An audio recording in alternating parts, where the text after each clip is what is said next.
ბორის ჩელეყურუა კოალიციის ცვლილებებისთვის არის ჩვენი პირველი სტუმარი. მე მას მივესალმები. ძალიან დიდი მადლობა, რომ პასუხობთ ჩვენს კითხვებს. დღეს უკვე ცნობილია, რომ ხვალ დაანონსდა 3 საათზე ოპოზიციური გაერთიანებების მსვლელობა. ეს არის 2 ლოკაცია, ასე წერენ, მეტროსადგურ სახელმწიფო უნივერსიტეტთან და მარჯანიშვილის მეტროსთან. დღეს არ იყო საპროტესტო მსვლელობა, არც გუშინ იყო რიგი მიზეზების გამო. გითხარით, აი ხვალიდან გრძელდება, ანუ რა კოორდინაცია არსებობს ამ მხრივ და რა რჩება, რა არის ამ შეკრებების მთავარი მოთხოვნა. მოგესალმებით. ამ შეკრებებზე გამოდიან ადამიანები, რომლებიც გამოთქვამენ უკმაყოფილებას იმის გამო, რაც ხდება ქვეყანაში, ხედავენ, იაზრებენ და მათი გააზრებული არჩევანია, რომ გააპროტესტონ ის უმსგავსობა, რაც მოაწყო ხელისუფლებამ. საბოლოოდ კოორდინაცია, რა თქმა უნდა, არსებობს ოპოზიციურ პოლიტიკურ პარტიებს შორის და ეს აქციები და პროტესტი არის კოორდინირებული. თუმცა ჩვენ ვხედავთ, რომ რაღაც ადამიანების რაოდენობა არ არის იმდენი, რამდენიც უნდა იყოს მაგალითად ამ მსვლელობებზე. იყო აქცია, სადაც უამრავი ადამიანი მივიდა, თუმცა არ ვიცი, ყოველ დღე ადამიანების ქუჩაში გამოყვანით შეიძლება რაღაცა ხალხი დაიღალოს. ჩვენ გვაქვს წინ 2 მთავარი თარიღი, ერთი გახლავთ ცესკოს მიერ საბოლოო შედეგების გამოცხადება, მეორე კი პარლამენტის პირველი სხდომა, სადაც უნდა ცნონ მათი უფლებამოსილება, ასე რომ ჯობია რომ ამ თარიღებზე კონცენტრირდეთ. კი ბატონო, ეხა ამ ოპოზიციური ჯგუფების ამოცანა არის, რომ რაღაცნაირად ნელ-ცეცხლზე, ესე ვთქვათ, პროტესტი მიიტანონ ამ თარიღებამდე, თუ როგორ ხედავთ, იმიტომ რომ ნახეთ არჩევნებიდან მალევე, რომელზეც საუბრობთ, რომ ეს არის არაღიარებული და არალეგიტიმური და გაყალბებული, ანუ პროტესტი უნდა იყოს ყველაზე მაღალი, ეგრეთ წოდებული, ასე ვიტყვი, დანაშაულის აქტთან ახლოს, ხომ? აი რომ პირიქით არის? ზოგადად კარგი ფრაზაა ხოლმე უნდა იყოს. რა უნდა იყოს, ჩვენ შეიძლება ყველა ჩვენი პრეფერენციები გქონდეს, მეორე არის რა არის. მე არ მჯერა რომ არსებობს რომელიმე პოლიტიკოსი ან პარტია ან პოლიტიკური გაერთიანება ახლა ვისაც შეუძლია რომ პროტესტი სადმე მიიტანოს, ან ნელ-ცეცხლზე რამე გააკეთოს, ან ვინმე ქუჩაში გამოიყვანოს. მე მჯერა რომ ამ ქვეყანაში თუ იარსებებს საკმარისი ადამიანების რაოდენობა, ვინც გაბრაზდება იმდენად რომ ქუჩაში გამოვა, მაშინ რაღაცას ექნება აზრი. მე არ მჯერა რომ პოლიტიკოსის დაძახებულზე ქუჩაში გამოსული ადამიანები რამეს შეძლებენ. ქართული ოცნების თელმა წელმა და ასევე ბოლო პერიოდმა აჩვენა თუ არა რომ ქუჩაში გამოსვლის პრობლემა არ არის. თუმცა ხალხი რაღაცაზე რეალურად გაბრაზებული. ასეთი რეალურად გაბრაზებული ხალხი არ არის არჩევნების შემდგომ? არ ვიცი, ზოგადად მაგას ჭირდება კონკრეტული თარიღები და კონკრეტული შეკრების დრო, იმიტომ რომ ეს ბრაზი გაფანტულია და ხანდახან, მაგალითად როგორც მოხდა რუსული კანონის შემთხვევაში, ბრაზი კონკრეტულ წერტილში იყრის თავს და ჩვენ მაშინაც რაც ვნახეთ, იგივე სამტკიცებს რასაც ართმეული არჩევნები, როგორც თქვენ ამბობთ, ბრაზის საუკეთესო საფუძველია რა? კი, უბრალოდ ეს წართმეული არჩევნები, ხა ერთი კვირა არჩევნები წართმეულია და სხვადასხვა ადამიანები გამოდიან რაღაცების აპროტესტებენ. პროტესტი მხოლოდ ქუჩაში გამოსვაც არ არის ჩემი აზრით. საბოლოოდ ხო ვიღაცა შეუძლია ივარაუდოს, რომ საკმარისი ადამიანი არ არის გაბრაზებული და ამაზე შეიძლება იყოს სამუშაო და შეიძლება ოპოზიციამ წარმოუდგინოს მტკიცებულებები ამ ადამიანებს, მათ შორის არასამთავრობო ორგანიზაციებთან ერთად, მაგრამ მაინც მგონია, რომ აქ მთავარ როლს თამაშობს არა პოლიტიკური ძალები, არამედ ხალხი, იმიტომ რომ თუ არჩევნებზე მიხვედი და თუ ნახე რომ იქ ფარულობა დაირღვა, თუ გააქვს იმის წმენა, რომ იმხელა შეურაცხყოფა მოგაყენეს, რომ შენი ხმა გააყალბეს და ის შედეგები რაც უნდა დამჯდარიყო არ დაჯდა, მაშინ არ მგონია, რომ ვინმე პოლიტიკოსის დაძახება უნდა გჭირდებოდეს იმისთვის, რომ საკუთარი ბრაზი გამოხატო. ბრაზის გამოხატვაში მაინც და მაინც პარლამენტის წინ გამოსვლას არ გულისხმობ, ეს შეიძლება Facebook-ზე პოსტის დაწერა იყოს. არ არის ეს ხალხი, არა, ვერ გავიგე მაინც ბორის რას ამბობთ. ეს ხალხი არის თუ არა გაბრაზებული თქვენი აზრით? აი, მუხტის შეგრძნება პირველ რიგში თქვენ უნდა გქონდეთ, ხომ, პოლიტიკური ლიდერები, რომლებიც ყველა გაბრაზებული.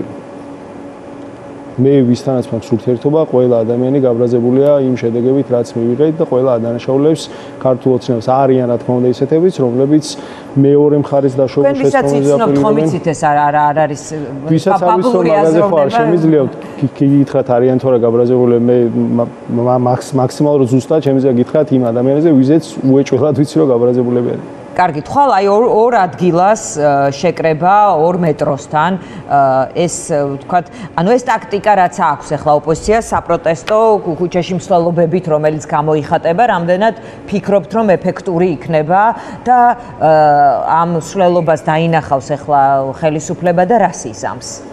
ეს არ მგონია რომ მაინც და მაინც ხელისუფლებისთვის იყოს, ეს უფრო იმ ადამიანებისთვის არის, ვინ შეიძლება გაბრაზებული იყოს, მაგრამ ნიჰილივში იყოს ჩავარდნილი და ამბობდეს, რომ არაფერს აზრი არ აქვს და არაფრის გაპროტესტებას აზრი არ აქვს. არ მგონია რომ ეხლა რამოდენიმე ქუჩაზე გასვლით ქართული ოცნება იმ ხელა დისკომფორტს მიიღებს, რომ ხელახლა არჩევნებს დანიშნავენ. ეს რა თქმა უნდა სისულელეა. უბრალოდ მე იმასაც არ ვეთანხმები, რომ პოლიტიკოსებმა უნდა მართონ ეს პროცესი, ჩემი აზრით ვინუ აი პოლიტიკოსებმა რაღაც ხომ უნდა მართონ ბორის ნახეთ პარლამენტში არასდროს არ შედიან ეხა მესმის ეს გულისწყრომა მაგრამ როდის არ შევიდნენ პარლამენტში რო გითხოთ აი კი ბატონო მაგრამ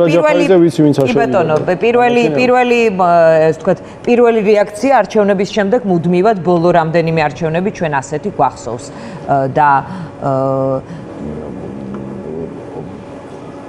სადღაც ხომ უნდა იყვნენ ისინი ეთერებში ადამიანებთან საუბრის დროს სადაც არ უჭირდათ სულ ეთერებში ევროპელ პარტნიორებთან კომუნიკაციის და ამერიკელ პარტნიორებთან კომუნიკაციაში და პლუს იმ საქმეებში რომ შეაგროვონ მაქსიმალურად მეტი მტკიცებულება რათა ის ადამიანები ვინც არ არიან დარწმუნებულები ისინიც მათი დარწმუნებას მოხდეს ამის მათ არაღიარებულად და არალეგიტიმურად გამოაცხადეს არჩევნები საკმარისი მტკიცებულებების შეგროვებამდე მტკიცების სტანდარტი ხო სხვადასხვა ჭირდება ერთი დაარწმუნოს სხვა ადამიანი იმაში რას შენიცი და მეორე რაღაცა შენ თვითონ რო ირწმუნო როცა პროცესში მონაწილეობა ამას ხო სხვადასხვა სტანდარტი ჭირდება შესაბამისად ახლა უფრო მაღალი სტანდარტი უნდა დააკავაყოთ შესაბამისად ამას ჭირდება რა თქმა უნდა მუშაობა ერთ კვირაში ამის მოსწრება ჩემი აზრით ფიზიკურად შეუძლებელია თუმცა იმავე საკითხს რო დაუბრუნოთ ჩემი აზრით ამგვარ შემთხვევებში ხალხმა უნდა იყოს პროტესტის სადავეები ხელში თუ ამგვარი რამ ვერ ხდება თუ ვიღაცა ძალით არის სახლიდან გამოსაყვანი თუ ვიღაცას ჭირდება ვინმე პოლიტიკოსი ვინც დაუძახებს და თავის არჩევანს დააცვევინებს